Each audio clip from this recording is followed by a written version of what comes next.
Nah,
Cek.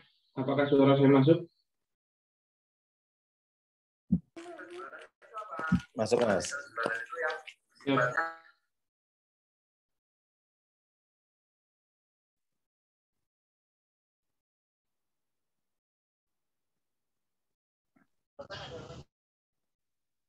Ditunggu sebentar ya.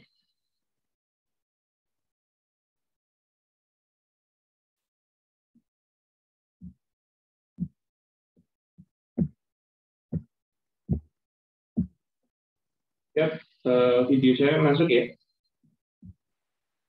Masuk. Masuk. Oke, karena sudah jam segini, kita mulai saja. Assalamualaikum warahmatullahi wabarakatuh. Waalaikumsalam warahmatullahi wabarakatuh. Alhamdulillahirrahmanirrahim. Wassalamualaikum warahmatullahi wabarakatuh. Alhamdulillah, malam hari ini kita bisa berkumpul bersama ya.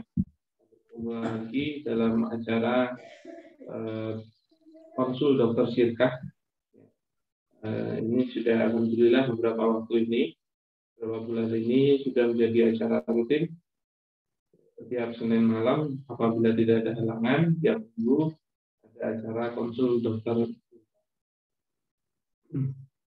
Nah, nanti semoga selesai acara ini kita juga bisa mendapatkan ilmu yang bermanfaat.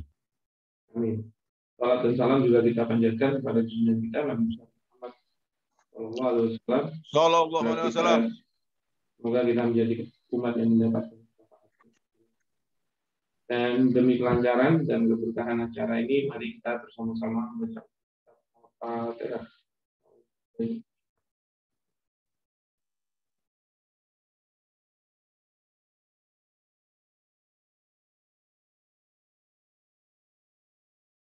Amin. Oke. Bagaimana kabarnya Bapak-bapak, Ibu-ibu? Semoga dalam yang sehat dan bisa barengan diskusi sholabul ilmi untuk membedah kasus-kasus.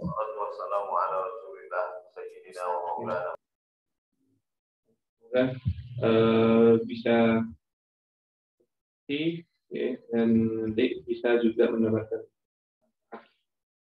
Karena banyak hal yang terkadang tidak ada di pemikiran kita itu terjadi oleh orang lain dan itu menambah syafaqah, menambah pemahaman lagi kepada kita dan memperkuat ilmu kita. Nah, seperti biasa acara dokter Sinta ini tidak ada materi, dia langsung ke tanya jawab atau diskusi. Nah, untuk itu bagi yang mau bertanya silakan untuk raise hand, angkat tangan, ada di tombolnya di situ. Nah, nanti saya beri kesempatan untuk bertanya dan kita bisa diskusi atau bedah kasus. Nah, bagi yang mau bertanya silakan bisa raise hand dulu, nanti saya sampaikan. Silakan bagi yang mau bertanya. Atau Pak Gandun mau langsung bertanya? Belum dulu. Oke, siap. Belum. Oke. Ini ada Mas Setio Bantul. Baik, ada Mas Setio, silakan. Iya, matur nuwun.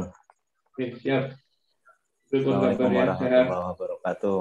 Waalaikumsalam warahmatullahi wabarakatuh. Alhamdulillah sehat. Mas Firly, Coach Firly, Masya Allah. Ustadz Firly lah. Derek tanglep ini. Kaitannya sama koperasi ya pertama. Oke. Kebetulan saya itu punya komunitas koperasi, cuma apa namanya, batas virtual, maksudnya bukan virtual, apa namanya, ya komunitas alumni ya. Tapi koperasi ini belum berbadan hukum, cuma kesepakatan kita bersama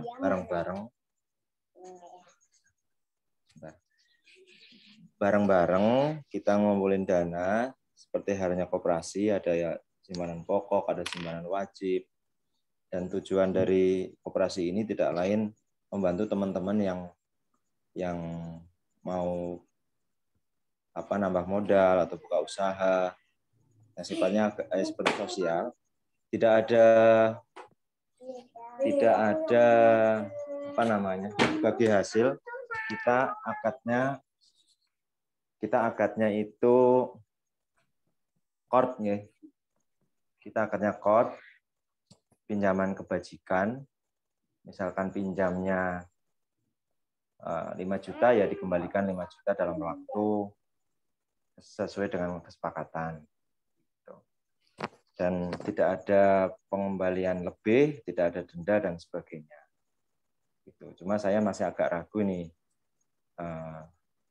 Firly, kaitannya sama koperasi, kok saya pernah dengar koperasi pun agak diragukan gitu.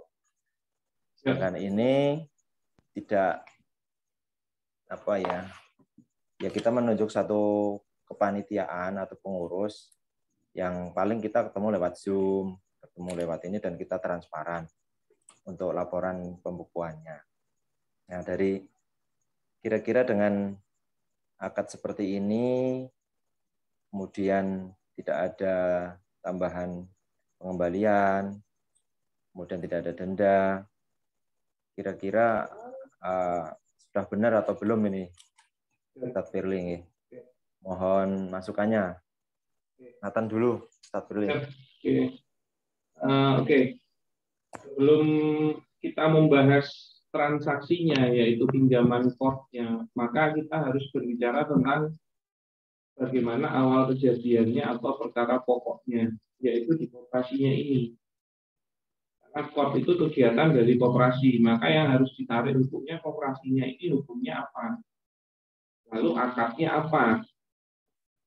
Nah, akad pembentukan koperasinya ini akadnya apa? Sah atau tidak akadnya? Makanya kita harus jelas dulu di awalnya. Karena kalau mengikuti koperasi yang ada saat ini, sebenarnya akad koperasinya batil. Nah, saya boleh memperdalam fakta dulu, Mas Setio. Bisa juga open mic ya? Ya. Oke. Koperasi tersebut itu menggunakan dananya siapa? Berapa orang? Ini menggunakan dananya para alumni. Jadi kita ada satu komunitas ya, alumni. Itu mungkin diperkirakan saja berapa orang? Ya, 30-an. 30-an ya. Yeah. Tidak pernah Allah. Jadi yang harusnya dipahami, ya, sekalinya ada pengumpulan dana, itu dananya harus ada akadnya. Jadi intinya kalau hartanya orang lain itu berpindah, atau harta kita pindah kepada orang lain, itu harus ada akad. Nah, maka 30-an orang ini naruh dananya di sini, akadnya apa? Apakah sudah ada maklumatnya atau infonya, Mas Sugio? Kalau akadnya yang selama ini yang saya tahu itu apa namanya, simpanan. Jadi itu bisa diambil suatu waktu, tapi itu nanti bisa dipakai, diakadkan untuk membantu teman-teman yang mau buka usaha atau mau pinjam tapi untuk usaha. Di luar itu nggak boleh. Apa ya namanya akadnya, jadinya belum ini. Nah, kita kejar dulu. Nah, lalu koperasi ini siapa yang jalani? Ada pengurus. Oke, yang jalani pengurus. Akadnya sama pengurus apa? Pengurus itu ngurusin itu, akadnya apa? Apakah ijarah atau apa? Iya, titip. Ijarah ya. Titip itu kan nanti dia ngasih manfaat kan, ngurusin. Nah, berarti dia objeknya amal. Nah, kalau ijarah nanti dia dapat gaji dong. Apakah dia dapat gaji pengurus? Enggak dapat. Jadi sukarela aja. Tidak ada gaji, jadi sistemnya sosial aja. Oke. Karena kalau seperti itu berarti ini tidak seperti koperasi pada umumnya. Kenapa? Kalau koperasi pada umumnya itu memang dasarnya akadnya ijarah bisnis. Gitu ya. Maka dia pasti nyari keuntungan. Gitu. Dan para pengurusnya itu juga digaji. Gitu loh. Nah, ini kan semuanya dasarnya hanya tabaruk. Maka sebenarnya 30 orang itu ya menitipkan dananya di institusi koperasi ini dengan akad kord juga. Di sini kord juga.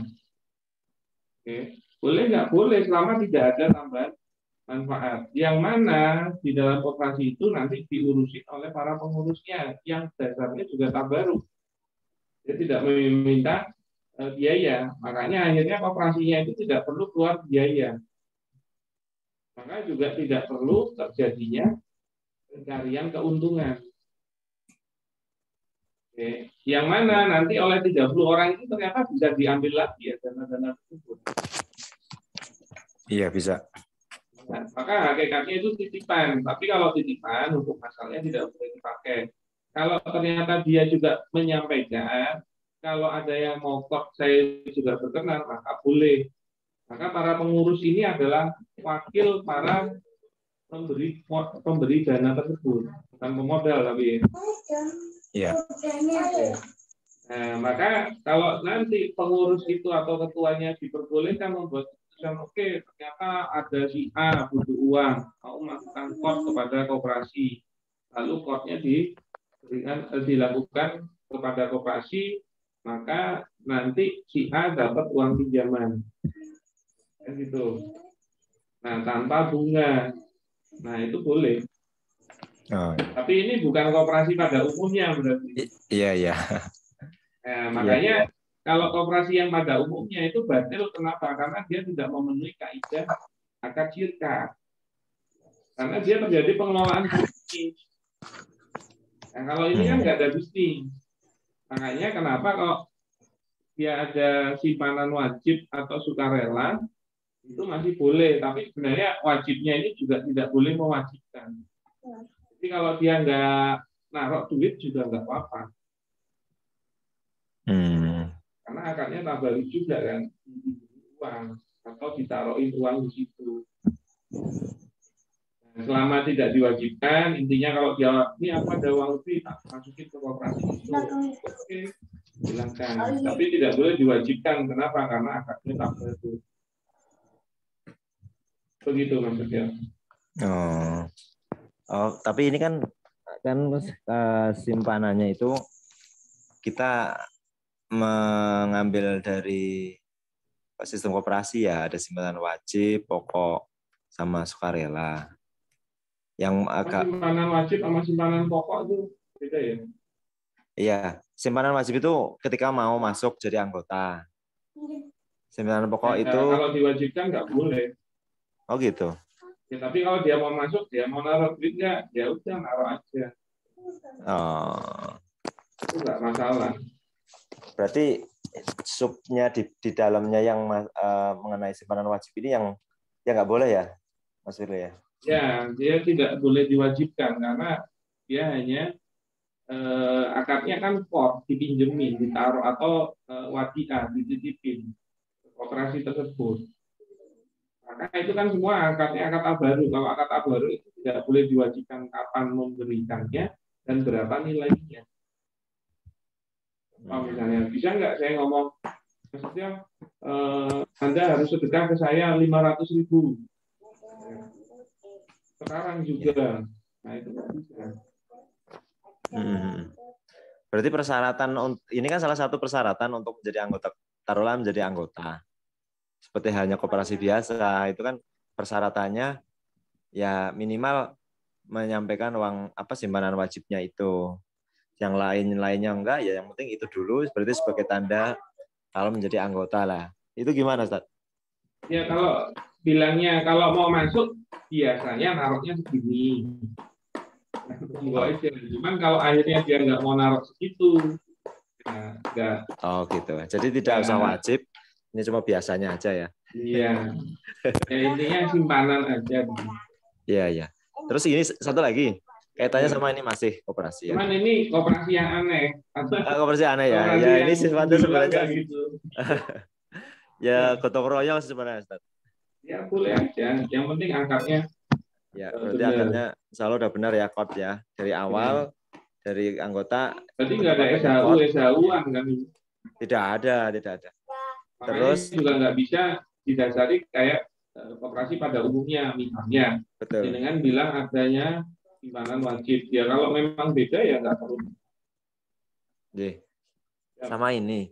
Kadang ada satu anggota yang mengembalikannya itu di akhir periode pinjaman.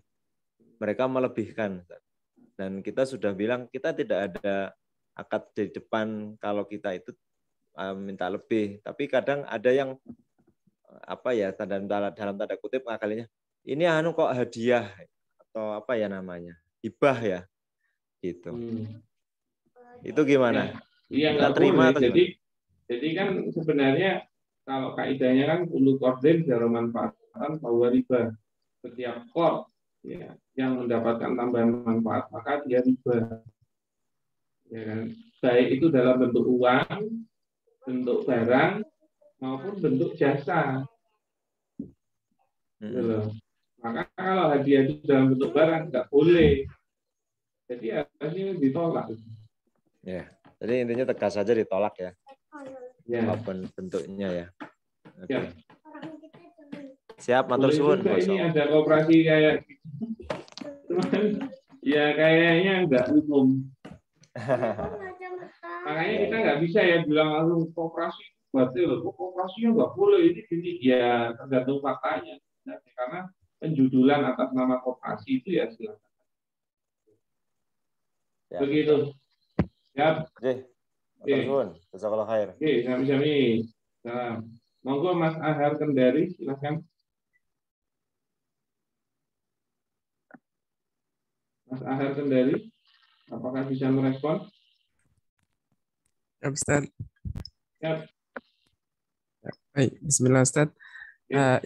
Ini yang syukur jazakallahu khair. Ini kemarin yang pertanyaan saya saat waktu kuliah bisnis syariah.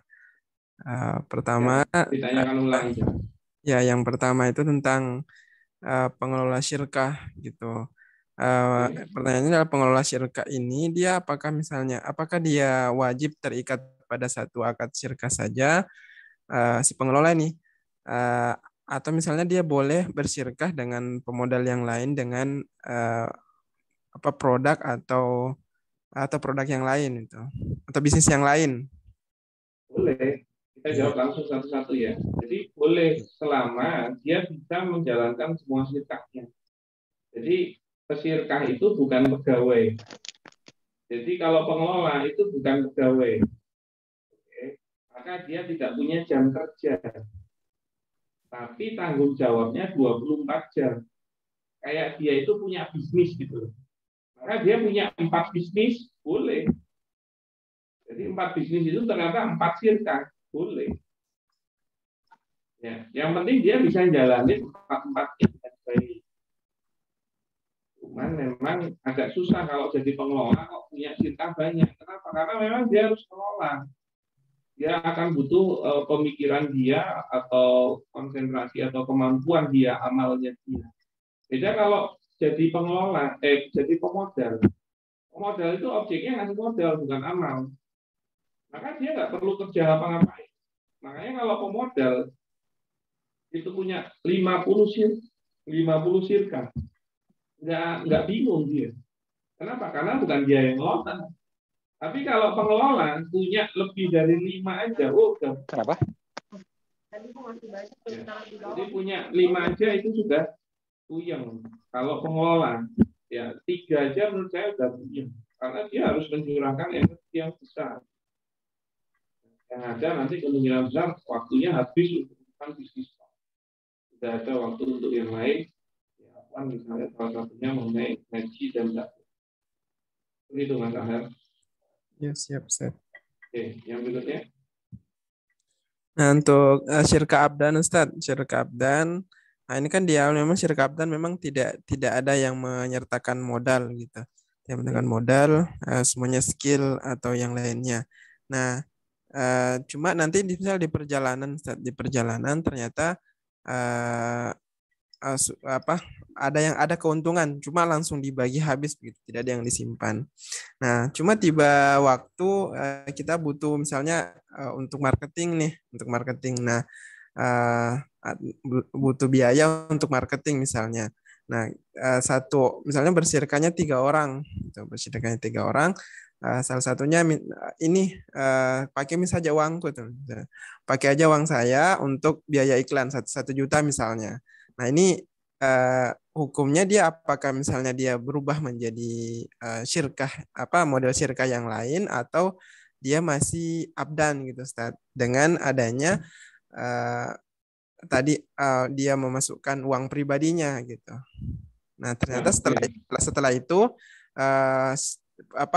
syarik yang lain juga memasukkan juga biaya, memasukkan juga gitu. Ya. Memasukkan. Jadi kalau dia syirkah abdan itu kan pengelola ketemu pengelola. Memang tidak ada objek modalnya. Boleh. Oke. Nah, maka kalau dia melakukan abdan itu memang nggak ada modalnya. Maka kalau nanti pas tutup buku itu selain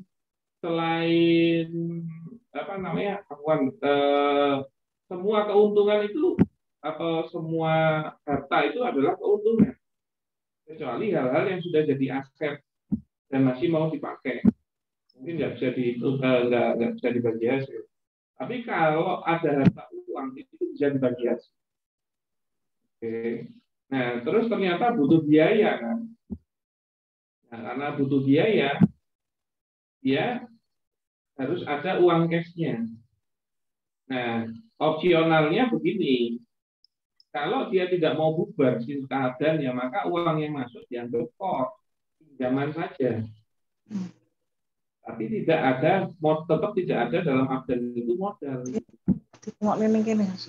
Ya. Bisa dipahami, Mas Ahar? Bisa, Ustaz, insyaallah. Jadi dia jadi utang ya, Ustaz? Iya, saja jadi pinjaman. Itu bisa. Kalau memang akhirnya mau, tapi jangan pernah diakui sebagai modal. Walaupun nambah harta. Kalau harta itu kan sebenarnya modal plus utang. Gitu. Ya. Maka kalau nggak ada modalnya, utang itu bisa untuk nambah harta. Gitu kan. Makanya kalau dia ternyata sudah ada modal awal, misalnya mudharabah pun, kalau ada tambahan utang, itu tidak menambah modalnya, tapi menambah harta perusahaan. Karena modal nggak boleh berubah. Nah, itu opsinya yang pertama. Kalau ternyata itu, jadi opsinya jadi core itu ya.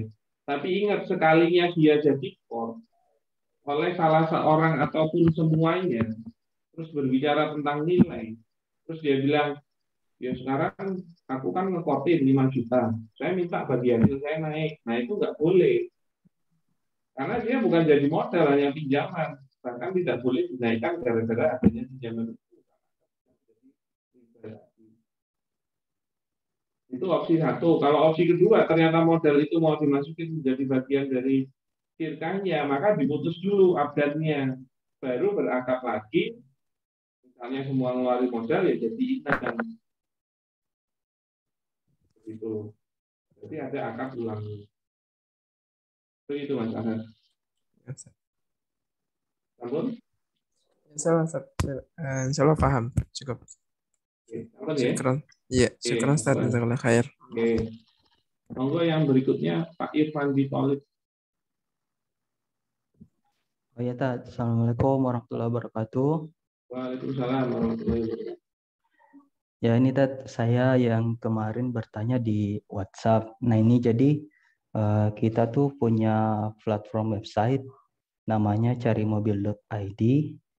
Nah, di sana tuh jadi skemanya tuh kita nyewain landing page, website landing page untuk ini sales mobil gitu, untuk promosi, untuk mereka nanti pakai promosi. Nah, di dalam satu landing page itu cuma ada apa yang muncul itu harga cash mobil, kontak, dan info dealer gitu, dan profilnya si sales. Nah yang mau saya tanyakan tadi itu kan apa, orang tuh transaksi mobil kan kadang ini ada yang cash, tapi ada juga yang ini secara kredit ribawi gitu. Nah, secara kami sebagai ini penyedia platform itu gimana ya, Tat? Kalau misalnya kan di website ini nggak ada transaksi, cuma ini ngubungin apa, nampilin kontaknya si sales doang. Nah, kalau ada di luar transaksi yang terjadi riba gitu, apakah kita juga kena ininya, Tat? Atau gimana? Nah, ini saya gambarin, jenengan yang punya page-nya lah, istilahnya kan webnya. Oke. Iya, betul. Terus jenengan menyewakan sebagiannya. Ya, jadi sales bisa sewa, sales bisa sewa satu halaman gitu. Iya, iya. Misalnya bagian kecilnya. Nah, itu yang nyewa si B. Maka kan akan terjadi akad ijarah di sini. Iya, itu dia sewa dibayar per tahun, Ustaz. Nah, si B itu ngadain mobilnya lewat si C. Tapi misalnya ini ribawi. Ya, betul. Atau pakai leasing dan lain-lain. Maka sebenarnya itu urusan B sama C. Tidak gitu mempengaruhi ijarahnya ini. Siap. Contohnya, misalnya, dengan memang butuh mobil, nyewa ke orang yang nyewain mobil. Iya. Tapi ternyata yang nyewain mobil itu beli mobilnya dengan cara kredit ribawi. Itu tidak berpengaruh ke jenengan. Karena yang melakukan akad haramnya di sini. Makanya nanti kalau di kelas KPS kan ada jenis-jenis harta haram. Nah, harta haramnya itu di sini. Maka kalau hasil dari sini dia berikan atau muamalahkan lagi ke pihak yang lain, itu bagi pihak yang lain boleh. Oh, boleh. Gitu loh. Tapi yang berdosa yang pihak ini. Nah, itu kalau ketemu harta haram dari muamalah yang haram. Beda kalau harta haram dari non muamalah, yaitu pengambilan secara sepihak. Yaitu apa? Ternyata mobilnya itu B nyuri mobilnya C. Oke, sama-sama mobil nih. Ini harta haram nomor 2, beda. Dan si A tahu bahwasannya itu mobilnya si C yang dicuri oleh si B. Lalu si A nyewa, itu tetap nggak boleh. Kalau dia mobilnya mobil curian. Nah, beda kalau mobil hasil muamalah, tapi muamalah yang haram. Beda. Yang nggak usah sewa deh. Jadi kan pinjam saudara jenengan yang punya mobilnya dapat dari leasing. Iya. Itu buat jenengan boleh. Oh iya, Tat. Jadi akad kami dengan si sales itu kan istilahnya insya Allah halal ya, Tat ya. Soalnya yang selama itu mobilnya gara-gara muamalah yang haram, bukan gara-gara non muamalah, yaitu mencuri misalnya. Kalau mencuri nggak boleh. Iya, iya. Kalau kita tahu, kalau nggak tahu juga. Makanya nggak usah nanya. Oh, iya, Tat. Siap-siap. Begitu. Siap. Saya Makasih, Tat. terjawab ya. Oke, Iya, ya. iya. Monggo yang berikutnya Pak Rusdi. Terima kasih Ustaz. Assalamualaikum warahmatullahi wabarakatuh. Waalaikumsalam warahmatullahi wabarakatuh. Ya Ustaz, melanjutkan yang tadi siang Ustaz ya. Siap. Ya, sekalian minta masukannya Ustaz untuk pembenahan di akad kami. Jadi yang ada 2 pertanyaan. Yang pertama yang terkait yang akad yang sudah kami buat dengan pemilik tanah, kemudian 2 orang selaku istilahnya developernya Ustaz. Nah, pemilik tanah mungkin ya jatuhnya tadi sebagai apa ya bilangnya ya, modal, tapi dari segi tanah ya Ustaz ya, kami yang istilahnya developer, 2 orang ini pelaksana. Nah, cuma di akad kami ini kami state istilahnya pembayaran ataupun pengembalian nilai tanahnya ini kami lakukan secara bertahap berbarengan dengan terjualnya atau lakunya unit yang kami jual Ustadz. Itu yang pertama. Nah, yang kedua, pertanyaan kedua terkait di tengah jalan jika kami selaku developer yang di bagian B dan C ini kami secara internal istilahnya bekerja sama atau joint operation dengan kawan-kawan yang lain, itu akadnya seperti apa Ustadz? Apakah harus diubah secara menyeluruh atau cukup internal di developer saja Ustadz? Syukran Ustadz. Ya. Jadi kan yang harus dibicarakan dulu B sama C itu nanti akan ngelola tanahnya ini kan. Maksud saya memanfaatkan tanahnya milik pemilik tanah ini si A. Nah, yang mana sebenarnya tanah itu nanti menjadi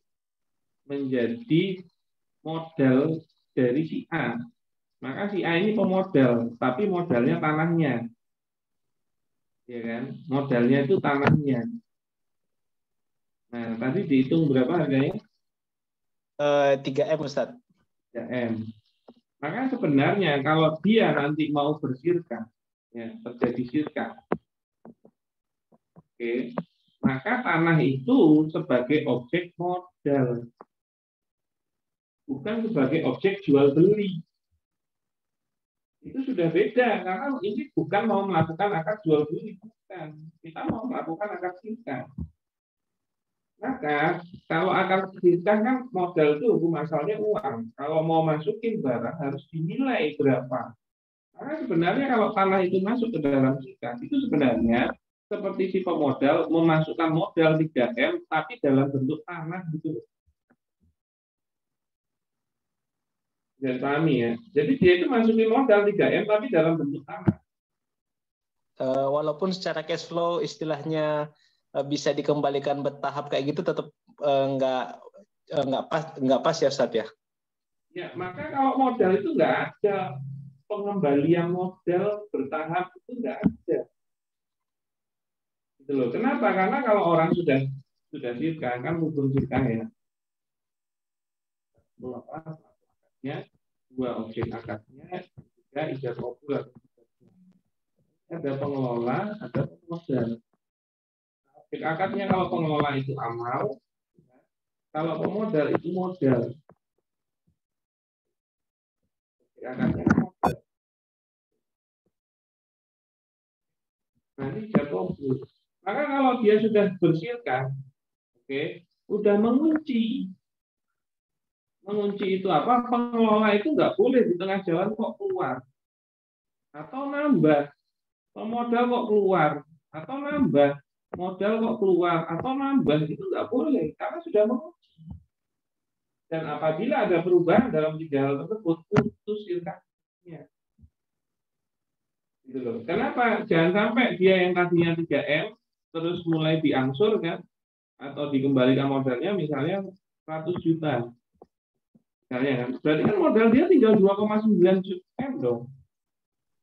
Berarti ya, sudah tidak sesuai dengan yang diakadkan di akad nikah ini. Oke. Bisa nggak nanti sampai suatu waktu ini diangsur sampai 3M, tapi proyeknya belum selesai.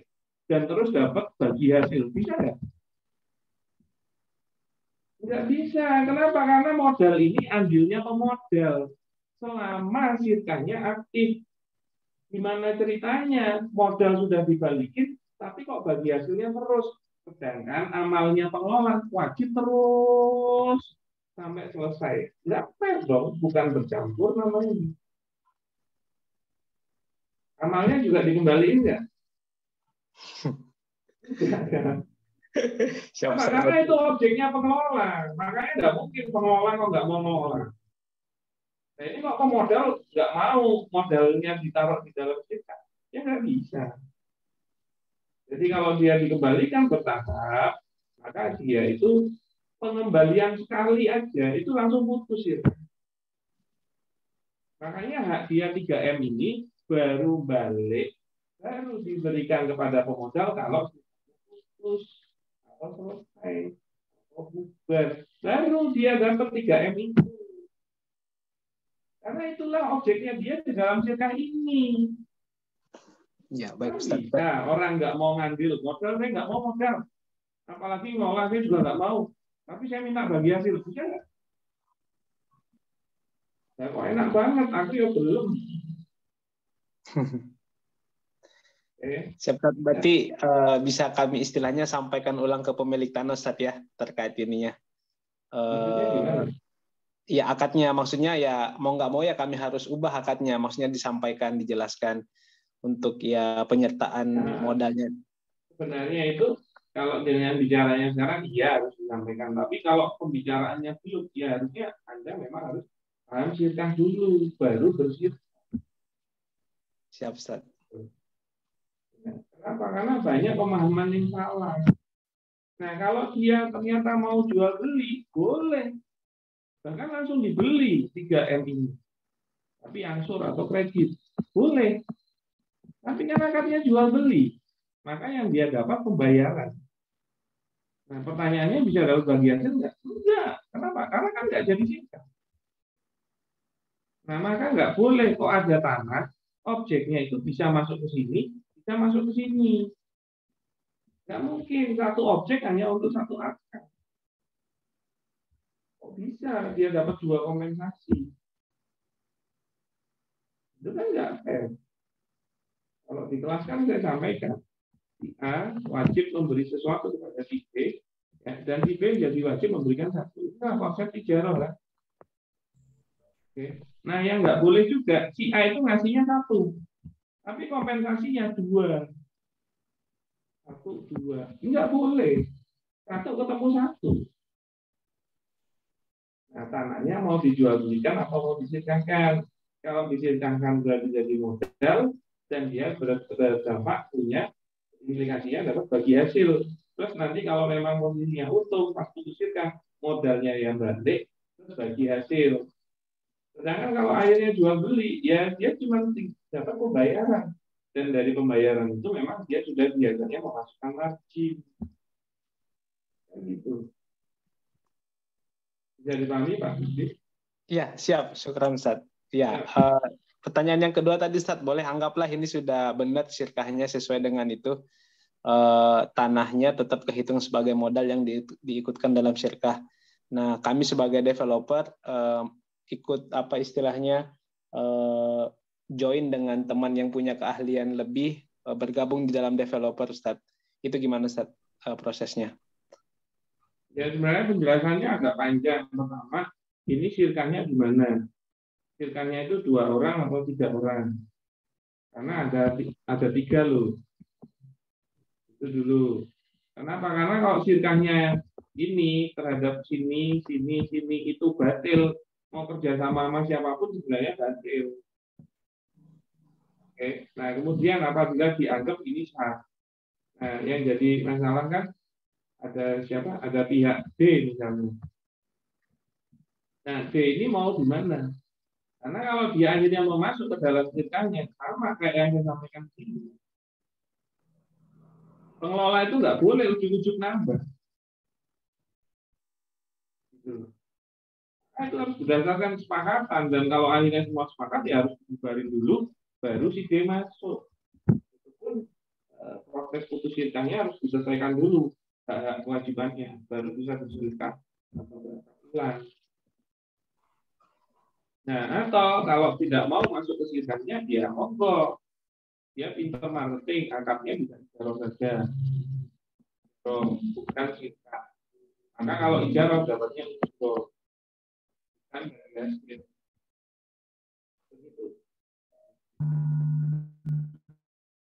Atau kalau memang mau berdasarkan keberhasilan dia jual, taruh ini bisa kalau dia pakai persentase dari harga jual, itu boleh kompensasinya, komisi berarti.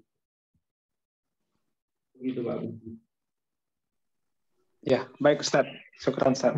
Oke, pokoknya diikuti KBBS-nya, insya Allah nanti maklumatnya akan banyak bertambah. Siap, Ustaz. Siap. Gitu ya. Siap.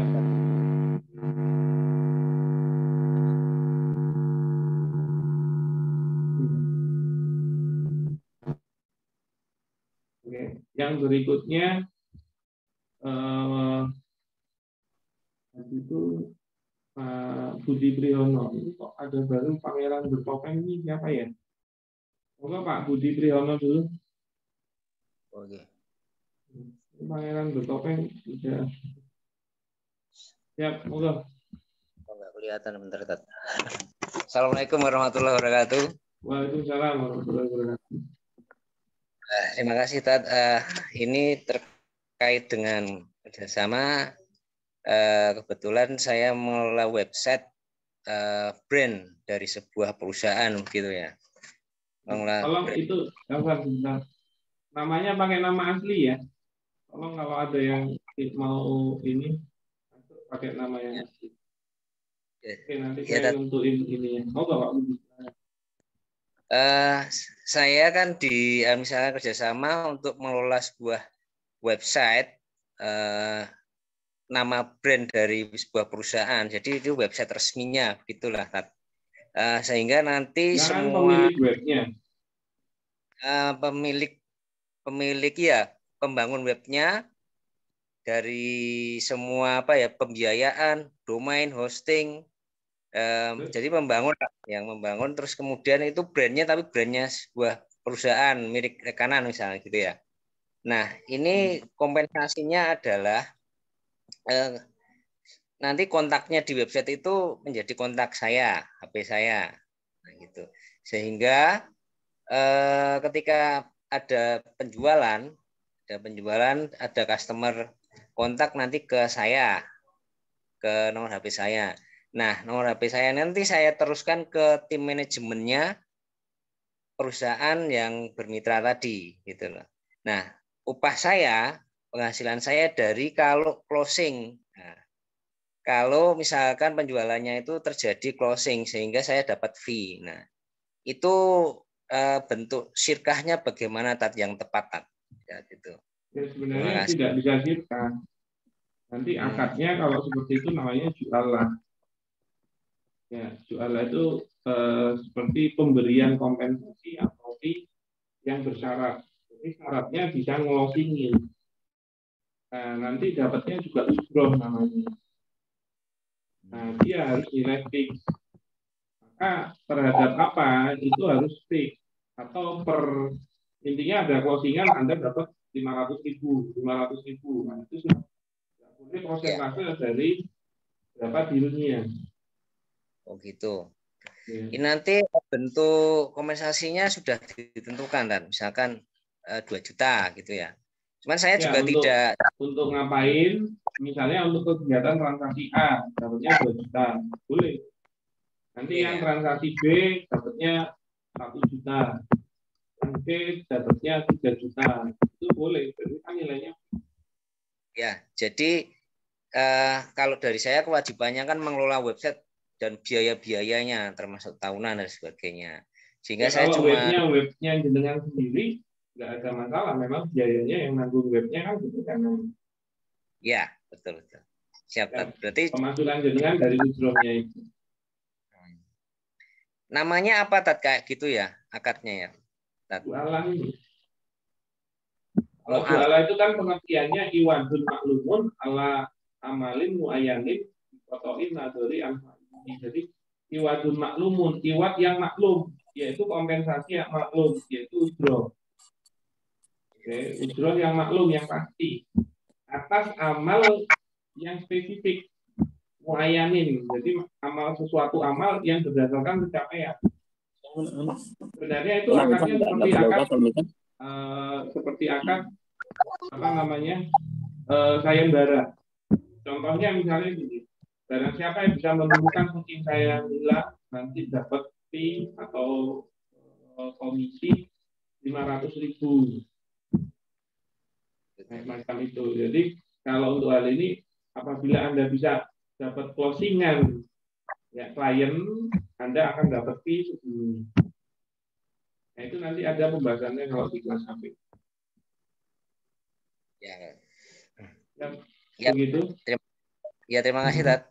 Oke. Oh, Pak Ian ya. Monggo Pak Ian diubah dulu namanya. Jangan Pangeran bertopeng. Ya. Saya loh Ustadz yang antri dulu. Iya, nanti saya kasih. Saya itu berdasarkan regennya Bu. Nanti kelihatan juga. Dengan kemungkinan nanti sempat kepencet terus balik belakang. Nanti saya kasih. Leres. Oke. Monggo Pak Ian, tapi diubah dulu namanya Pak Ian. Kalau belum kita ganti dulu ya. Monggo yang berikutnya. Ya, monggo Bu Ina dulu nggak apa-apa. Monggo Bu Ina. Alhamdulillah. Assalamualaikum Ustadz. Waalaikumsalam warahmatullahi wabarakatuh. Mic-nya kok agak-agak anu ya? Iya, jelek ya Ustadz. Pakai headset. Jangan pakai headset. Ustadz. Apa? Iya. Headsetnya dicabut aja, pakai mic normalnya aja. Ustadz, gini ya? Siap. Assalamualaikum. Kalau sirkah yang saat bersirkah dahulu dia belum paham tentang akad-akad sirkah yang sebenarnya bagaimana, terus sekarang sudah paham, itu memulainya kembali bagaimana Ustadz? Terus yang kedua, seandainya di tengah jalan dijawab dulu, nanti tidak saya kelupaan. Satu dijawab dulu. Iya Ustadz. Jadi misalnya dulu dia nggak tahu itu sah atau tidak, begitu kan? Maka ya dia harus dihentikan, terus terjadi akad yang baru. Nah inilah akad sirkahnya yang fix. Oke. Nah cuman kan selama waktu ini pasti harta itu sudah berubah. Ya kalau jangka waktunya baru sebulan ya mungkin tidak terlalu berubah. Tapi kalau udah setahun 2 tahun, karena dia belum tidak bisa memastikan kemarin sah atau tidak. Maka apa? Di stop dulu, dilihat data-datanya, data laporan terakhir, nanti diposisikan kalau dia ada A sama B, berarti haknya A berapa, di sini B berapa. Ya. Nah, maka baru habis itu kita masukkan ke dalam sirkah yang baru. Nah, apakah wajib semua? Ya enggak, bisa juga sebagian. Itu terserah. Makanya jadi kalau modal kayak awal gitu, dikembalikan ya Ustaz. Maksudnya gimana? Ya kalau dia mau sirkah lagi kan nggak perlu dikembalikan. Oh. Ya itu cuman di mapping, punyanya A itu berapa, punyanya B berapa. Nggak perlu dikembalikan. Di hold aja di situ nggak apa-apa. Tapi jadi ketahuan. Oke, 50 juta aku inggonmu ya. Oke, aku ada 75 juta. Oke. Yuk kita sirkah. Ya, baru dikunci 125 itu masuk ke sini. Tapi biasanya nggak cuma uang, ada barang, apa-apa. Itu ada beberapa prosesnya. Termasuk gini. Salah satu yang harus diketahui dari kejadian yang ini, nanti ada utang, ada piutang. Nah, utang sama piutang itu nggak boleh masuk ke sini, nggak boleh. Karena dia tidak bisa, dia urusannya udah beda. Kalau piutang, walaupun dia jadi harta atau aset, ya karena itu harta kita lalu dipegang lain gitu. Itu tetap nggak bisa dimasukin ke sirkah yang baru. Kenapa? Karena dia tidak bisa diserah terimakan pada saat terjadi akad nikah yang baru. Begitu juga utang, karena akad nikah yang baru ini sebenarnya belum melakukan apa-apa kok sudah terjadi utang. Nggak bisa. Maka utang dan piutang itu dihitung di luar akad nikahnya yang baru. Walaupun nanti tetap dia harus terdistribusi terhadap A sama B yang punya kewajiban dan hak. Nah itu makanya kami sering itu memperbaiki akad nikah itu dan prosesnya agak panjang karena dia harus menyatakan semua laporan keuangannya, yaitu apa, berapa cashnya, kemudian berapa asetnya, ya biasanya juga ada aset pinjaman atau aset sewa.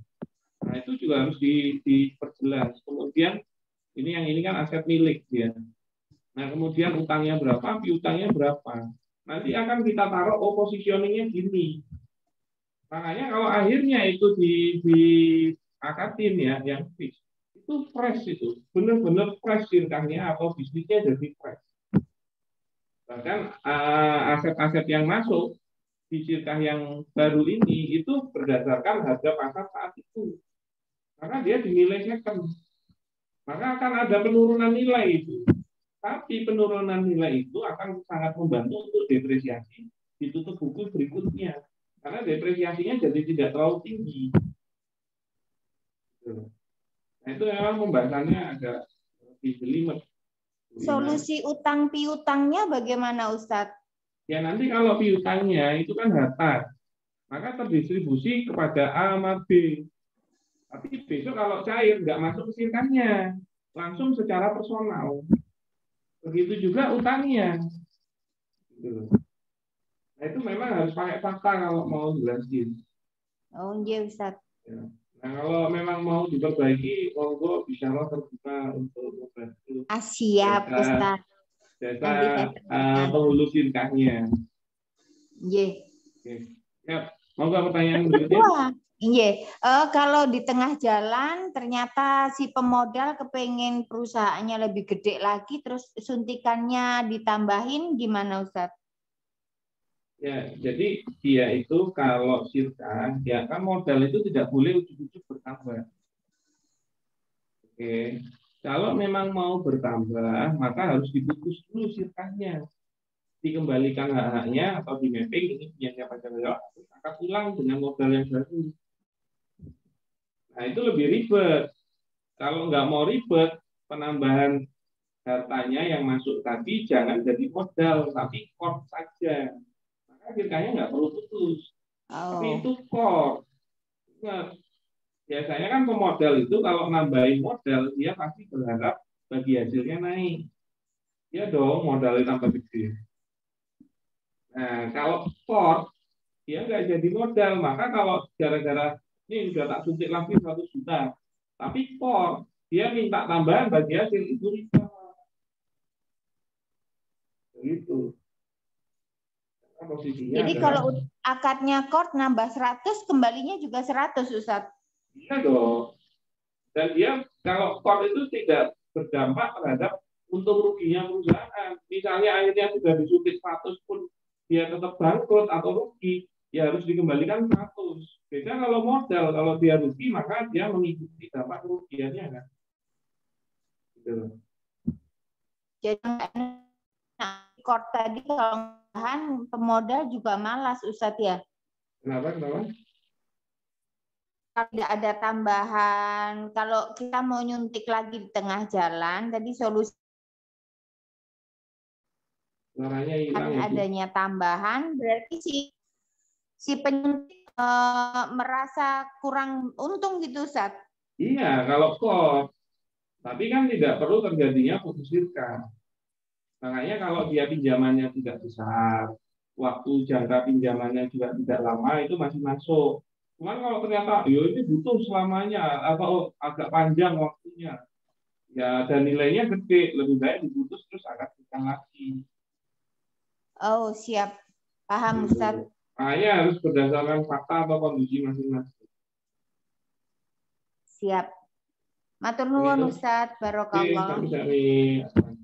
Monggo Pak Ian, silakan Pangeran bertopeng. Assalamualaikum Ustaz. Waalaikumsalam warahmatullahi wabarakatuh. Pripun kabarnya, sehat? Alhamdulillah Ustaz sehat. Alhamdulillah setelah ngikutin KBS-nya Bisaroh, saya nggak tahu angkatan berapa, 2021 ya Ustaz ya. Ya. Setelah tahu tentang ilmu syirkah, semua sistem, kebetulan saya pengelola koperasi jadi dirubah ke syirkah Ustaz. Jadi setahun ini udah rubah ke syirkah akadnya. Tapi kan ini sudah akhir tahun, jadi mau tutup buku gitu. Hal yang saya tanyakan ini Ustaz, yang pertama, kita kan ijaroh karyawan ini Ustaz ya. Apakah nanti karyawan yang diijaroh syirkah itu bisa jadi wakil buat para sohibul malnya nanti? Gitu. Karena kan dia jadi bagian dari pengelolaan, maksudnya jadi karyawan pengelola begitu. Jadi karyawan syirkah, apakah dia bisa diwakilkan begitu Ustaz? Bisa, Itu yang... karena dia bukan pengelola. Yang tidak bisa itu mewakilkan ke pengelola. Kalau ke karyawan boleh berarti Ustaz? Boleh, karena dia kan karyawan syirkahnya, bukan karyawannya pengelola. Oke. Kalau seandainya ini syirkahnya kan sudah ada laporannya ini, tinggal bagi hasil seandainya. Terus katakan ini pemodal ini ya sudah Mas lanjut aja seandainya. Apakah itu kita nggak perlu rubah-rubah syirkahnya lagi Ustaz? Ya, cukup. jadi jangka syirkah atau kapan syirkah itu selesai itu kesepakatan. Karena kalau tadinya dibilang yaudah kita putus tahun. Nah, pas setahun mau putus ternyata enggak deh lanjut. Nah, itu berarti nggak putus. Jadi tidak perlu akad ulang, lanjut aja. Oke Ustaz. Kalau yang masalah qard Ustaz, masalah utang piutang, apakah harus atas ke sohibul malnya itu harus tahu atau enggak gitu Ustaz? Contoh kalau utang piutang kan fluktuatif gitu. Mungkin waktu dulu mungkin tahu ini ada akad qard 200 juta anggap aja. Terus setelah itu kan ada yang diambil, nanti ditambah lagi, ternyata tinggal 100 nih, atau nambah lagi jadi 300 gitu, atau harus sepengetahuan sohibul mal begitu Ustaz? Kalau dia qardnya untuk penambahan harta, menurut saya harus tahu. Biasanya kalau dia utangnya itu utang daik atau utang dagang, nah itu nggak perlu. Utang dagang itu misalnya ternyata misalnya jualan buah atau biasanya beli salak gitu kan, tapi jual belinya tempo itu juga jadi utang kok. Dengan pembayarannya tempo. Nah itu kan bagian dari operasional dan sebenarnya ada objek pembalik yaitu utang itu gara-gara ada barang masuk. Nah itu nggak apa-apa karena ada nilai kualitas di situ. Kalau cost terhadap syirkahnya, menurut saya perlu tahu karena nanti kalau terjadi kerugian itu cost yang nanggung tetap pemodal. Nah, kalau pemodalnya enggak jangan cost dulu, risikonya terlalu besar ya itu tidak boleh cost. Begitu. Oke, baik Ustaz. Mohon maaf Ustaz, kalau keputusan itu berapa persen Ustaz ya dari, atau harus semua anggota, semua sohibul mal begitu dalam mengambil, contoh nih kita mau qard ini, ya aku setuju, ternyata mungkin dari 60% setuju, 40% nggak setuju gitu. Itu gimana Ustaz? Atau kalau semua harus setuju? Kalau hukum asalnya harus kesepakatan semuanya bersama. Nah, kalau ada yang tidak sepakat tidak boleh. Walaupun itu cuma satu orang. Kalau mengenai qard untuk modal, nah kalau mengenai pengelolaan, pengelolaan itu haknya sama semua pengelola. Kalau pengelolanya lebih dari satu, misalnya pengelolanya 5, bahkan ini Inan misalnya, yang 5 itu anunya gede-gede, kalau modalnya, yang satu itu paling kecil, tapi nilai suaranya sama satu. Karena kalau ada satu saja tidak sepakat, nggak boleh dijalani. Begitu Pak Ian. Oke, baik Ustaz. Insyaallah paham. Jadi pahami ya. Kalau bagi hasilnya kurang pede untuk perhitungannya termasuk neracanya. Ya, saya tahu dikasih pinjemin laporannya Ustaz. Karena gini ya, kalau laporan keuangan itu mengikuti ciri khas masing-masing.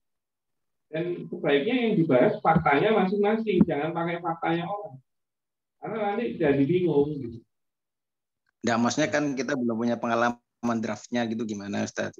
Karena Ya, kan draftnya itu ngikutin ciri khas perusahaan masing-masing. Karena contoh ya, ada yang menyepakati aset jadi modal, boleh. Tapi ada yang juga aset jangan jadi modal, itu boleh juga. Nanti piutang itu jadi bagian dari modal, boleh. Ada yang nggak boleh, ya itu boleh juga. Nah itu tergantung kebijakan perusahaannya masing-masing. Nah lebih baik dibahasnya fakta jenengan dari mana.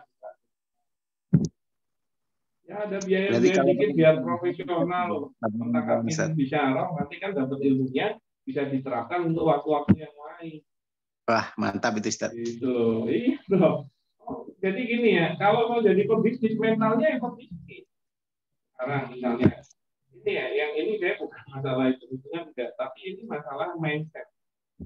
Jadi gini, kalau ada orang buka warung bakso, oke, buka warung bakso, dia tahu dia harus beli daging buat bakso, dan dia mau melakukannya, mau, karena ada bendanya dan dia tahu dia perlu, karena itu yang akan dia jual. Nah, cuman kadang-kadang yang jadi salah itu pada saat apa? Ada manfaat atau jasa. Jasa itu kan bukan barang ya. Produknya kan bukan barang, tapi dia jasa. Jasa itu nggak bisa kelihatan. Nah, bagian jasa, dia itu tidak mau berinvestasi. Maunya minta ditolongin. Nah, itu nggak fair. Padahal yang dia nanti ditolongin itu dalam rangka dianya juga nyari keuntungan gitu loh. Loh, kok bagian orang lain nggak boleh dapat keuntungan untuk bantuan itu. Tapi bagian dia pakai bantuan itu untuk dia keuntungannya dia. Itu kan nggak fair. Coba misalnya, akhirnya si tukang bakso itu ke tukang daging. Terus bilang, Pak, Bu aku dikasih dagingnya. Mau ngapain? Saya mau jualan bakso ya Pak, jadi saya perlu daging. Saya beli kalau perlu. Oh, kamu itu mau buat jualan. Kok bahannya minta? Dan dia lakukan itu tiap hari. Ya nggak fair loh. Nah, namanya mindset pebisnis itu harus siap investasi. Gitu kan. Maka segala manfaat itu boleh dimintakan kompensasi. Karena dia termasuk objek akar. Yang saat itu diperbolehkan selama kan gitu. Nah, makanya ayo buat teman-teman kalau pebisnis, dan insya Allah bisyarah pun begitu. Selalu menghargai apapun manfaat dari pihak luar yang masuk atau jasa apapun yang diberikan kepada bisyarah. Karena kami begitu. Gitu. Nah, itu mindset aja gitu. Nah, monggo kalau Pak Ian merasa dengan dunia Mas kurang pede dengan bagaimana settingan bagi hasilnya, silakan. Mungkin bisa kontak sama admin bicara dan kita bicarakan. Begitu Pak Ian. Siap-siap. Monggo yang terakhir Pak Didit Budiono, silakan. Assalamualaikum warahmatullahi wabarakatuh. Waalaikumsalam warahmatullahi wabarakatuh. Ya. Saya mau tanya, Ustadz, masalah kemitraan di dunia pertanian, di bidang pertanian, di bidang budidaya tanaman jagung. Jadi pihak saya itu memberikan sejumlah benih pada petani, benih jagung. Nanti setelah panen, dia wajib menjual panenannya jagungnya pada saya. Tapi dengan syarat harga sudah dikontrak di depan. Sebelum sudah ada perjanjian di depan bahwa per kilo jagung sudah ditentukan harganya oleh saya. Itu bagaimana ya Ustaz hukumnya? Ya, jadi pemberian benihnya ini akadnya apa? Hibah atau jual beli? Hibah. Oke, berarti pemberian benih ini kan akadnya hibah. Yang namanya hibah itu perpindahan tamliku bila iwajib. Jadi perpindahan kepemilikan, ya, dia pindah pemilikan, tapi tanpa kompensasi. Maka apa? Anda nggak boleh minta kompensasi apapun gara-gara hibah. Oke. Nah. Oh begitu, nggih. Iya Ustaz. Masalahnya Ustadz ya, saya kan Sebentar, sebagai tadi anak saya datang, saya belum selesai jelasin. Oke. Nah, maka apa yang namanya hibah itu kan pemindahan kepemilikan tanpa kompensasi. Oke. Nah, bahkan ternyata hibah ini mewajibkan adanya jual beli. Gitu.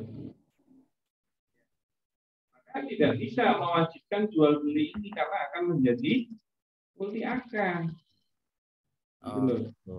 Bahkan jual belinya mematok harga. Itu nggak boleh. Karena itu berdasarkan kesepakatan.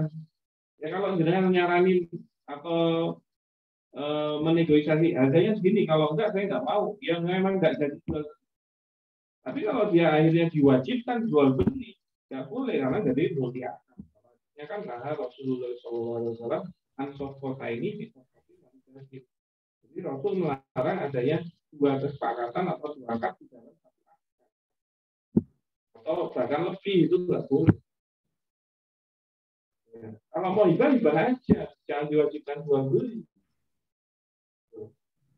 Nah, kalau mau caranya itu bukan hibah, tapi benihnya ini juga jual beli. Nanti ada harganya, ya. Tapi pembayarannya utang atau tempo. Oke. Nah, berapa lama temponya? Misalnya 1 juta, begitu kan? Nah, itu kan jadi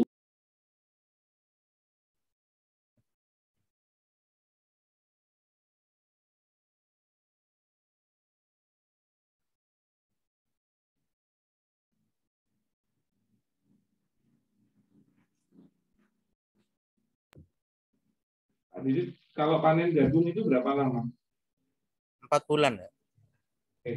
Maka pembayaran utangnya itu 4 bulan lagi. Nah, jenengan itu jadi punya piutang 1 juta. Nah, itu bisa buat bayar jual beli ini. Tapi kalau ternyata jual beli jagungnya jadinya 2 juta, ya jenengan tinggal nombor 1 juta lagi. Begitu. Oh iya. Begitu Pak. Jadi kalau saya mau ngadakan kerjasama gitu ya dengan petani, itu contoh kerjasama yang syar'i yang seperti apa Ustadz ya? Ya kerjasamanya itu kan makanya dilihat akan menjadi bisnisnya si petani atau bisnis bersama gitu. Nah, jenengan maunya yang mana? Kalau bisnis bersama, misalkan kalau saya bisnis bersama maka harus sirkah. Oh, sirkah, nggih. Ya. Kalau sirkah tidak boleh memasukkan lahan itu jadi modal kalau untuk pertanian. Lahan nggak boleh jadi modal ya? Ya, kalau di dalam sirkah untuk lahan pertanian, khusus lahan pertanian saja. Kalau untuk selain lahan pertanian itu memang ada dalil khususnya.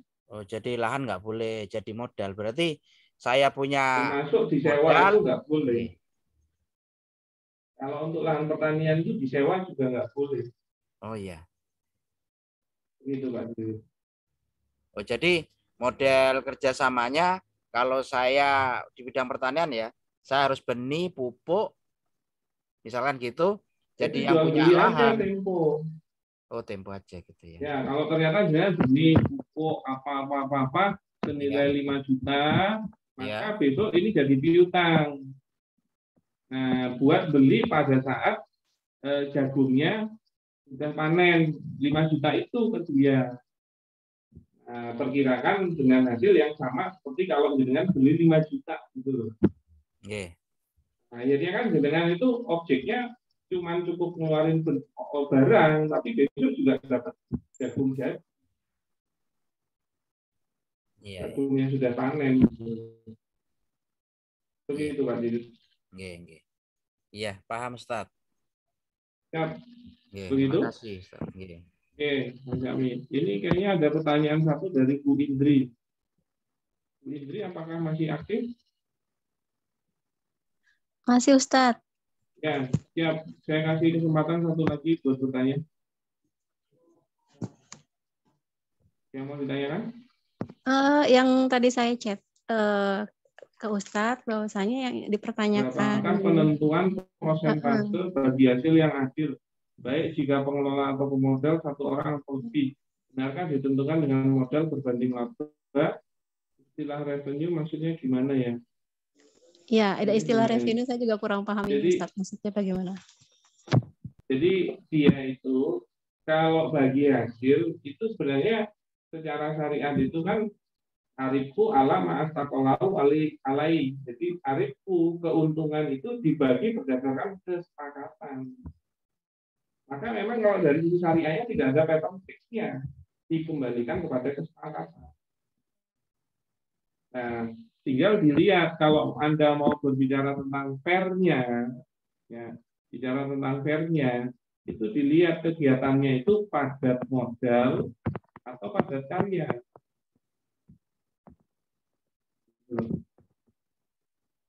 Nah, kan kalau dia padat karya, ya memang pengelola yang wajar dia lebih besar. Kalau padat modal, pemodal yang wajarnya lebih besar. Tapi kalau padat modal itu kita kalau sudah bicara satu M ke atas. Walaupun tetap dikembalikan kepada kesepakatan. Begitu Bu Idris. Istilah revenue tadi itu maksudnya gimana Ustadz? Revenue sharing itu dia belum jadi profit sudah di-share. Biasanya bisa dalam bentuk omset. Atau dia keuntungan laba rugi bulan itu. Contoh misalnya dalam satu bulan itu omsetnya berapa? Ya, satu bulan itu omsetnya berapa? Misalnya 500 juta. Nah, dia sudah bagi hasil begini gitu loh. Misalnya ya, memang kalau udah kayak gini pengelola lebih besar biasanya, misalnya 70 juga. Oke, maka dari 500 itu haknya pemodal itu 150 juta. Nah, dia yang sisanya plus bayari pegawai gitu. Makanya dia nggak murni 70 gitu. Ya, karena dia pasti disuruh ngoper biaya-biaya. Atau biasanya lebih kecil lagi, 80 bro. Atau dia dari laba rugi. Jadi laba rugi bulan itu omset misalnya 500 juta. Kalau secara laba rugi misalnya keuntungannya 30 juta. 30% misalnya. Nah, maka keuntungannya kan dapatnya 150 juta. Nah, 150 juta ini sudah langsung dibagi hasil. Padahal belum tentu 150 juta ini modal awalnya misalnya 1 M. Itu kan belum melebihi 1 M. Sebenarnya belum boleh bagi hasil saat. Nah, nanti di kelas KBS insya Allah ada penjelasannya, tapi di bagian kita yang terakhir. Begitu Bu Indri. Kalau misalnya pengelola cuma satu orang, kemudian pemodal itu banyak, gitu ya mungkin yang terjadi di saya juga, persentasenya itu gimana Ustadz? Ya, dipecah dua fase. Jadi ini ada pengelola, ini ada pemodal. Nah, pengelolanya satu si A aja. Misalnya ini ada 5, ini ada B, C, D, E, F. Nah, itu dibuat di sini dulu. Berapa? Misalnya 60, 40. Nah, maka 60 buat ini, 40 itu buat ini. Dibagi sesuai dengan porsi modal. 100 juta. Okay. Kalau 20 jutaan semua, ya 40% dibagi 5. Jadi 8%. Begitu, Bu. Baik, nanti mungkin akan lebih lanjut didiskusikan pada satu konsultasi ya. Hanya kalau nanyain Sirkah itu bab paling akhir kita. Iya. Jadi tunggu dulu. Dan kebanyakan memang tertariknya memodalnya Sirkah. Cuman jangan sampai ternyata jual belinya salah, ijarahnya salah, utang-utangnya salah. Padahal Sirkah akan melakukan hal tersebut. Kan Sirkahnya sah, transaksinya batil, ya tetap nggak iso. Begitu Bu Indri. Oke, Ustaz. Nggih, jazakallah Ustaz. Ya, yang penting kalau belajar muamalah memiliki ibu jangan baper. Karena banyak maklumat baru. Nggih. Ya. Ya, betul Ustaz. Oke, kami. Ini Bu Ani Lestari resign juga ini mau nanya emang? Iya, boleh. Boleh lah satu. Iya. Assalamualaikum warahmatullahi wabarakatuh. Saya mau menanyakan terkait tadi dia menyambung tentang hibah ya Tata. Kebetulan saya punya ada amanah di properti gitu ya. Terus kemudian di dalam lahan yang kita kelola tersebut kita buat masjid. Nah, terus kemudian kita juga membuat beberapa kios gitu di depan. Nah, kios-kios ini sekitar nggak banyak sih, 3 gitu. Nah, kios ini tuh kita dari pengelola itu hibahkan kepada masjid gitu. Nah, yang mana nanti ketika kami sebagai pengelola sudah tidak lagi aktif gitu ya di perumahan tersebut, harapannya masjid ini tetap bisa mendapatkan pendapatan lah gitu untuk ya operasional masjid gitu. Nah, terkait itu tadi kan Ustadz sampaikan untuk hibah itu nggak boleh ada syarat gitu ya. Nah, kalau untuk kasus yang seperti ini bagaimana Tat? Nah, itu pertama Tat. Yang kedua saya mau nanya tentang Itu dibahas dulu aja. Oh gitu. Dibahas dulu. Ya. Kalau jenengan hibahkan itu kepada masjid, maka itu sudah jadi asetnya masjid. Nah, maka kalau nanti itu disewa, ya sewanya di pemasukan masjid. Kalau ternyata nanti ada yang jualan di situ, ya, atau masjidnya mengadakan kegiatan bisnis di tempat ruko itu dan dapat keuntungan, yaitu haknya masjid. Kan masjid itu kan sebenarnya sebuah institusi, bukan pengelola. Nah, dia kalau jadi pemodal masih boleh, tapi kalau jadi pengelola enggak. Nah, intinya itu jadi aset masjid sekarang. Kalau memang nanti mendatangkan keuntungan, ya itu jadi. Ya, itu dia. Maksud saya, kami juga seperti itu, Tat. Jadi maksudnya kita memang akan hibahkan itu ke masjid gitu. Nah, terus kita minta, maksudnya kalau bisa itu untuk operasional hari-harinya masjid gitu nanti. Nah, ya kalau sudah dihibahkan ke masjid, ya kalau dapat keuntungan dari aset itu, ya itu. Iya, memang jadi haknya masjid. Maksud saya, kita ngasih saran gitu, ini nanti kita hibahin untuk operasional ya, jangan untuk pakai yang lain-lain gitu, gimana kayak gitu. Oh ya, itu terserah nanti takmirnya yang memutuskan atau masjidnya yang membutuhkan gimana.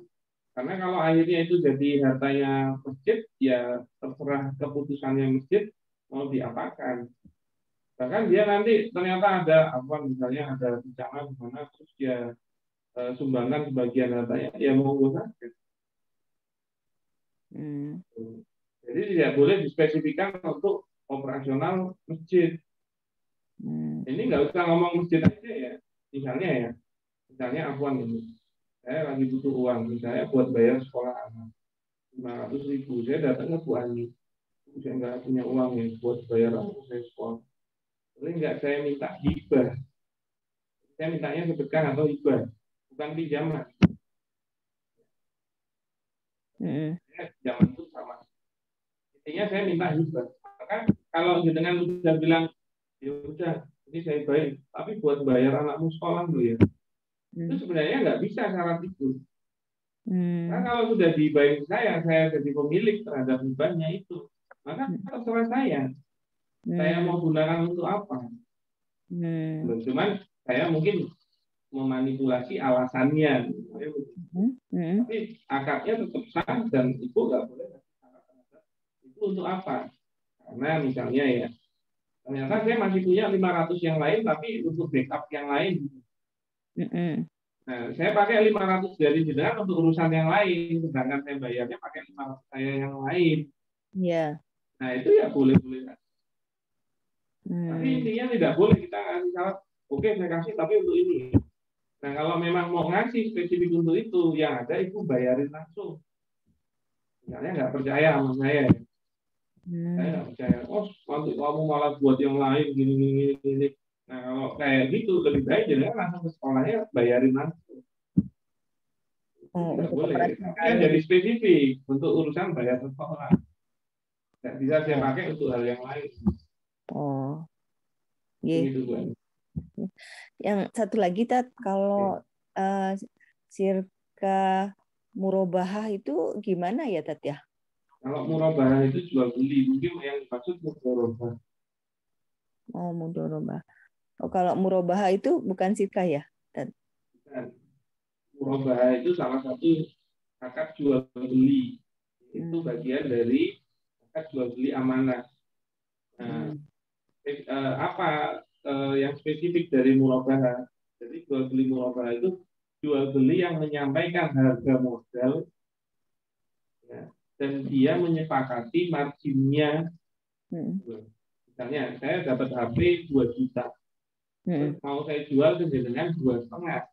Iya. Maka kalau murabahah itu wajib bilang gini, saya jual nih HP-nya ke jenengan, ya ini saya dapatnya 2 juta dan saya minta margin 500. Maka harga jual belinya 2,5.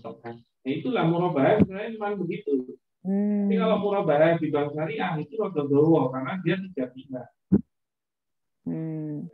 Itu penjelasannya. Tapi kalau murabahah itu Tat, seandainya tadi kan HP ya Tat ya, itu si orang tersebut itu harus beli HP-nya terus dikasih ke saya, ataukah gimana tuh di ini boleh seandainya ya udah kita udah tahu kan harga HP itu 2 juta. Terus kemudian marginnya dari penjualan ini 500 gitu ya. Nah, terus apa namanya? Kalau gitu gini deh, saya kasih uang aja deh, uangnya 2 juta ke saya harus punya barangnya dulu. Saya harus punya barang HP-nya dulu, jadi si A ya, itu punya HP. Dia dapatnya misalnya dari si C. Nah, ini sudah terjadi jual beli dulu.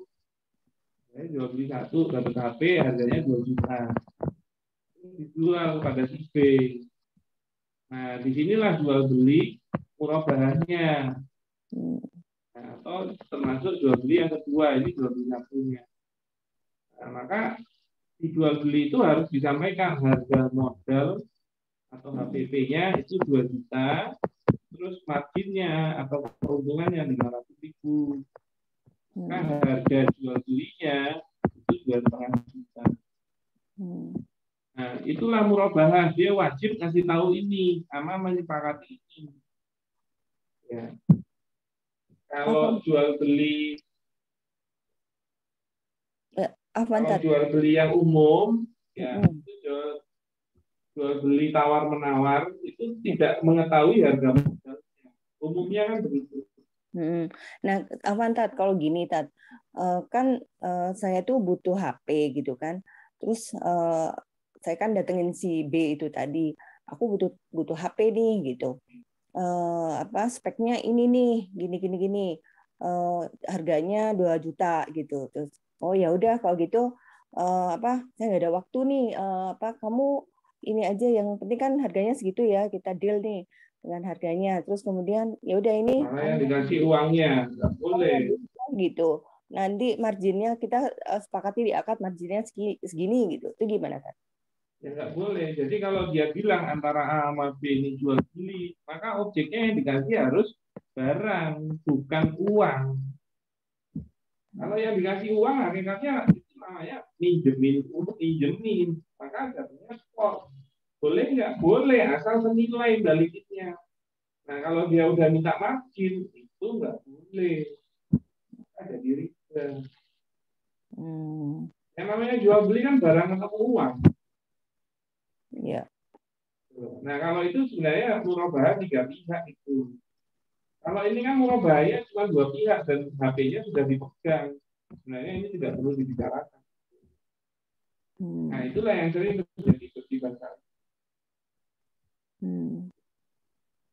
Berarti kalau itu dia harusnya dia ini dulu ke toko tersebut gitu ya, Tat, ya, baru kasih ke saya gitu. Jadi gitu. Jadi si A ya itu mau beli barangnya si B. Ya. Tapi dia itu nggak punya cash. Ya kan, nggak punya. Ya. Jadi misalnya beli kredit. Mm-mm. Kredit saat itu. Nah, cuman si B nggak mau kalau jual tidak cash. Maka ada si C di sini. Karena kalau dia punya uang kayak si A ini ya langsung aja beli ke si B. Cuman uangnya kan nggak cukup. Kan dia bilang kepada si C, aku butuh barang di B. Nah, wajib si C itu beli dulu di sini. Gitu loh. Biar apa? Biar HP-nya jadi milik si C. Nanti kalau sudah miliknya si C, baru terjadi jual beli keduanya di sini. Nah, ini kita pakai murabahah. Gitu loh. Nah, maka nggak mungkin jual beli antara si A sama si C itu kok jual beli satu, malah di sini dua, nggak mungkin. Kenapa? Lah si C kan berarti belum punya barangnya. Iya. Iya kan? Iya. Ya. Nah, yang salah lagi udah nggak punya barangnya, jual beli satunya di sini, yang dikasih uang. Nah, uangnya kan sebenarnya butuhnya 2 juta, tapi mereka menyepakati 2,5. Maka si C itu akan ngasih uang cuma 2 juta. Dibelilah Pak Maaf ini. Maka itu jatuhnya skor pinjaman. Boleh nggak? Boleh kalau nilainya tetap 2 juta. Tapi ternyata yang disepakati 2,5. Maka ribanya 500.000. Iya, Tat. Paham, Tat. Ya, gitu ya. Iya. Ani ikut kelas KBM nggak sih? Iya, ikut. Ya. Nanti insya Allah di jual beli kita akan. Ya, syukuran, Ya, Tat. begitu Bu Ina, Afwan ini sudah 9:30 kita. Iya, satu sedikit aja Ustadz. Waduh, sedikit ya. Ya, Nggih. gimana ini? Kalau syirkah mudarobah, si PM ikut sedikit-sedikit memberikan orderan, bagaimana Ustadz? Nggak apa-apa, karena kan kalau orderan maksudnya itu dia beli barangnya atau nyariin pembeli. Nyariin pembeli. Jadi ini syirkah apa itu apa namanya penjahit itu loh Ustadz, begitu terus ada untuk jahit seragam gitu, si PM ini ikut mencarikan sekolahan mana gitu yang agar ndandakno seragam di kita gitu, gimana Ustadz? Boleh, kalau dia bersifat tabaruk maka nggak dapat kompensasi. Tapi kalau dia mau bersifat tijarah atau bisnis boleh, dan boleh minta kompensasi. Kenapa? Karena dalam syirkahnya dia cuma jadi pemodal, bukan pengelola. Nah, dia bisa jadi makelarnya. Oh, siap. Maka dia dapat fee terhadap persentase jahitannya, itu boleh. Misalnya disepakati 5%. Siap, matur nuwun Ustaz. Siap deh. Begitu ya. Siap. Karena sudah kami sudah jam 9:30 ya, dan alhamdulillah ada 30-an peserta di sini. Semoga apa yang kita diskusikan malam hari ini bisa menjadi ilmu yang bermanfaat. Untuk pertanyaan-pertanyaan yang belum bisa terjawab, mohon maaf, insya Allah akan ada konsul dokter kita yang malam kalau tidak halangan, dan juga bagi peserta KPS mengikuti di forum kelas. Begitu dari saya. Ya, dengan itu kita tutup ya dengan membaca hafal dan doa kafaratul majlis. Alhamdulillahirrahmanirrahim. Itu dari saya, matur nuwun atas kehadirannya. Saya juga mohon maaf atas hal-hal yang kurang berkenan yang telah disampaikan. Bukan berarti saya lebih baik daripada. Mohon maaf dari tadi. Itu dari saya, ahwan minkum, akhirul kalam. Assalamualaikum warahmatullahi wabarakatuh. Waalaikumsalam warahmatullahi wabarakatuh. Pak Syaroni, Pak Agus, Matur nuwun, Pak Dadul, Matur nuwun, Pak Dendi, Pak Rusdi. Insya Allah ketemu lagi di majelis yang lain. Matur nuwun, assalamualaikum.